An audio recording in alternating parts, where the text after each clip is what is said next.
আজি ৰাতিপুৱাই বগা সাজযোৰ পিন্ধি মই যাবলৈ ওলাইছোঁ পালনামলৈ, যিহেতু অসমৰ দ্বিবাৰ্ষিক মহাপালনাম হৈ আছে আৰু আমাৰ ঘৰৰ নিচেই কাষতে হৈ আছে, নোযোৱাকৈতো থাকিব নোৱাৰি। আৰু আমাৰ মাহঁতো দিনে ৰাতিয়ে প্ৰায় তাতে থাকে বুলিয়ে ক'ব পাৰি। আৰু এতিয়া মই পিছে অকলে নাযাওঁ, মোৰ লগত বাও যাব আৰু আমি দুইজনী ধুনীয়াকৈ ৰেডি হৈ ল'লোঁ তালৈ যাবলৈ বুলি। যোৱাবাৰ পালনাম ভাগি আমাৰ শিৱসাগৰ বৰ্ডিং ফিল্ডতে হৈছিল যদিও বিশেষ এটা অসুবিধাৰ কাৰণে আমি যাব পৰা নাছিলোঁ। কিন্তু চাওকচোন, এইবাৰ আকৌ আমাৰ ঘৰৰ নিচেই কাষতে হ'ল। আৰু আহি পাই পৰিৱেশটো দেখি ইমান ভাল লাগিছে, কিন্তু বতৰটোহে খুব বেছি বেয়া কৰিলে। দেখিছেই নহয়, চিপ চিপকৈ বৰষুণ এতিয়াও পৰি আছে। আৰু মানুহবিলাকৰ বহুত বেছি কষ্টও হৈছে, কিয়নো দেখিছে বতৰৰ গতি কিমান বেয়া। কিন্তু তাৰ মাজতো সকলোৱে বতাহ বৰষুণ নেওচি আহি এই পালনাম ভাগিত নাম লৈছেহি।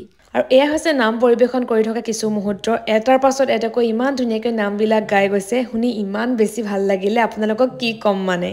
আৰু তাৰ পাছত এয়া মাজুলী আউনীআটী সত্ৰৰ পৰা ডেকা সত্ৰাধিকাৰ আহিছে, তেওঁক আমি সকলোৱে সেৱা সৎকাৰ কৰিলোঁ আৰু ধুনীয়াকৈ গায়ন বায়নে তেওঁক ভিতৰলৈ আদৰি নিলে। আৰু এয়া আমি কিবা এটা খাবৰ বাবে আহিলোঁ, কিয়নো পালনামলৈ অহা প্ৰত্যেকজন ব্যক্তিৰ বাবে খোৱা ব্যৱস্থা কৰা হৈছে। আৰু আপোনালোকে এপাক আহি যাব, বহুত ভাল পাব।